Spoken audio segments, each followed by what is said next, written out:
Alright, part 5. The series just goes on, but it's not really a simple topic. So the next thing we're going to look at is what happens when we pass a JSAPI object to the browser because we want to expose functionality to JavaScript. That's where the NPJavascriptObject comes in. So NPJavascriptObject, if it will open, first thing you're going to notice, if you're paying attention, is that it extends NPObject.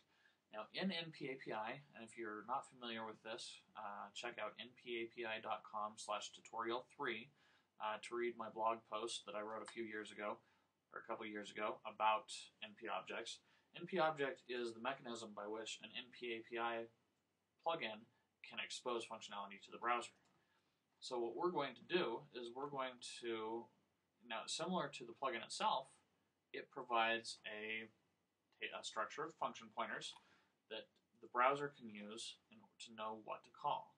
So the first thing we have is we have the static functions to fill into that function pointer. And if we look at the very bottom of the implementation file, you'll see that we create an NP class, which is that function pointer structure. And this is a static structure.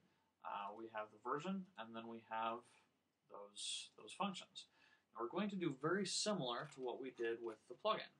When allocate is called, we're going to create a new NPJavascriptObject, give it the NPP, because this needs to know that what the plugin instance was,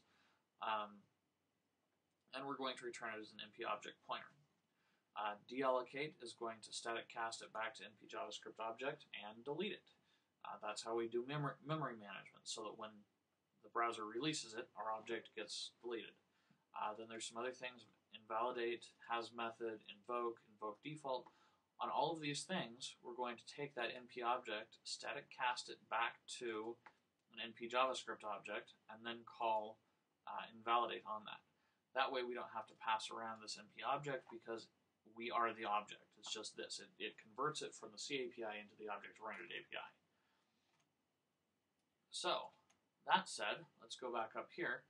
Now, I've provided this convenience method because there's certain things that have to happen after you create the object. This is static, and whenever we create a new NPJavascriptObject, we call this new object. I'm going to turn on word wrapping so you can see what's going on. So when we call new object, we pass in the browser host pointer. We pass in a weak pointer to a JSAPI object, and we tell it if it's supposed to auto-release that or not. Now, what auto-release means is that it's basically telling it whether or not when this goes away, we need to release that object. So it's going to call createObject, which is a browser thing, and then it gives it a reference to that function pointer class, and that's going to call allocate, which will in turn create a new NPJavascriptObject. And it gives the NPP, which is then saved, and we don't have to worry about it after that. Now, shared ref is a useful thing because basically the only purpose to this shared ref is to allow us to have a shared pointer in the browser host where when this object goes away, that we can have a weak pointer in the browser host, so the browser host can tell if this object has gone away yet or not. Because once this object goes away, that will then become an invalid weak pointer. And the host actually retains the JSAPI objects so that they don't go away at the wrong time. And so if we do auto-release, when this object goes away, then we tell the host to release that as well. So then we have has method, we have add and remove event listeners, which are special things that we add just for NPAPI.